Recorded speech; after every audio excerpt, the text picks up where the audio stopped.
Hi everyone, my name is Scotty Moser, and today I'm going to talk briefly about the vow to take care of yourself and why it matters. First, a little bit about me. I'm a business and career coach. I used to be a lawyer, specifically in the oil and gas industry. And I've always been very, very interested in money, and money is now my specialty.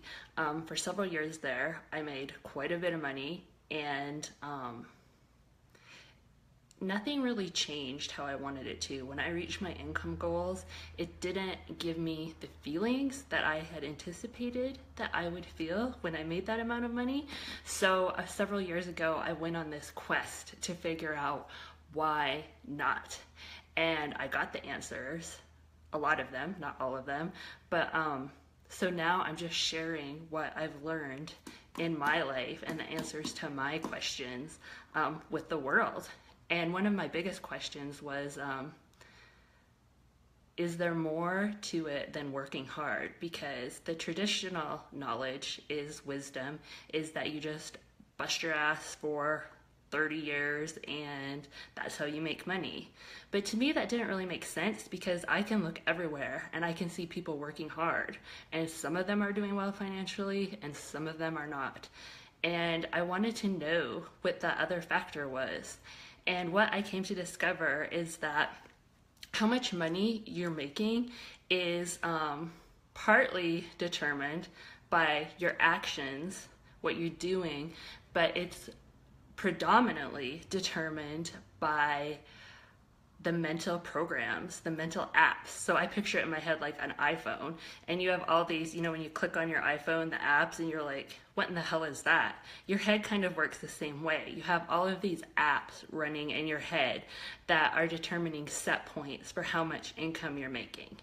And I also call these vows. They're vows that you've picked up, usually unknowingly, and made to yourself. And so I'm kind of doing a series on the different vows that we've made. And first up was the vow to take care of yourself, because I think that so many people, I have this one, and I think that a lot of people do. The vow to take care of yourself looks like you saying to yourself, consciously or subconsciously, I'll take care of it myself. I have to do it all myself. If something's gonna get done, I have to do it. That's okay, I'm strong. I don't need much. And it's also the feeling that you have to work really hard because you don't want to be spoiled or entitled. And that's what the vow to take care of yourself looks like. And it's important because if you have this vow to take care of yourself, essentially the universe, or if you prefer spirit or God or whomever, is going to, they always respect free will. And so if you have the vow to take care of yourself, if you're running that mental program, even if it's subconsciously, if you feel and think that you have to take care of yourself, that the universe is not going to meet your needs, that everything depends on you, then the universe is going to back off and respect that free will choice. And that is the reality that you are going to create, and that is the reality that you are going to live over and over and over again. And so that actually will become true for you. That will be your reality. You will have to take care of yourself. You will have to do everything yourself. I first noticed this principle at work because I worked in the oil business, and most of the time I was the only woman in the room or in my little field. And so I worked with all these big, tough guys, and they openly acknowledged that they were not going to do it all themselves. No sane person on God's green earth thinks that he is going to strike oil and get rich all by themselves. There is going to be, they called it luck. The fates are going to have to smile. I heard Lady Fortune is going to have to wink. It was openly acknowledged that everyone would do all that they could, but that it was going to take a huge slice of luck for them to hit anything, for them to have an economic return, for them to make any money. God, the universe, luck, whatever they called it, something was going to have to step in and happen. And I thought that was really interesting to see to see coincidence and luck so openly acknowledged by everyone in the industry. And it really made an impact on me, because before I had primarily been associated with the mental thing, like you control everything, and if something's going to happen, you're going to make it happen. And these guys were like, you know, we're out here doing the best we can, but someone else is going to have to step in to get that last push. And I did, in fact, watch some of my clients become billionaires with a B. Some of my clients are multiple millionaires. And so for a lot of them, that extra factor, that luck factor, did step in and work for them. And I wrote a blog post, you can check it out at my website, ScottieMoser.com, about J.P. Getty, which was one of the biggest, he was the richest man in the world for a long time, and one of the first super rich guys. And the quote I quoted him saying, how did you make your fortune? Get up early, stay late, and strike oil. And of course, to strike oil, especially in 1914, when he started doing it, you're going to have to get lucky.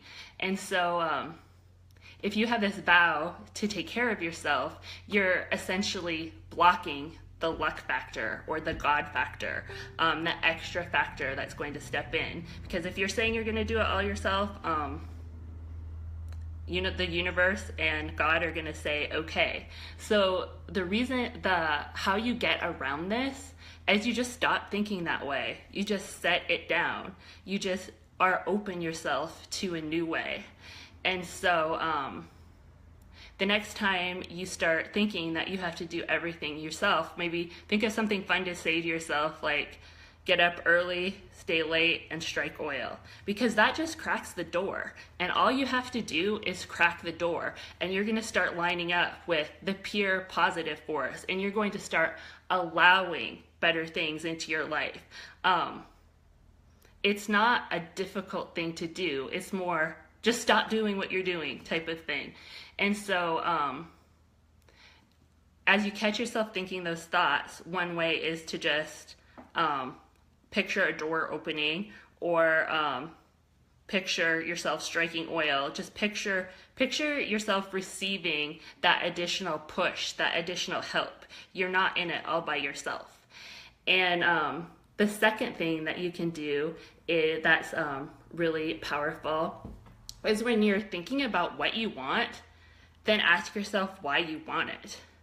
And just go over the reasons why, not so much the what, but the why.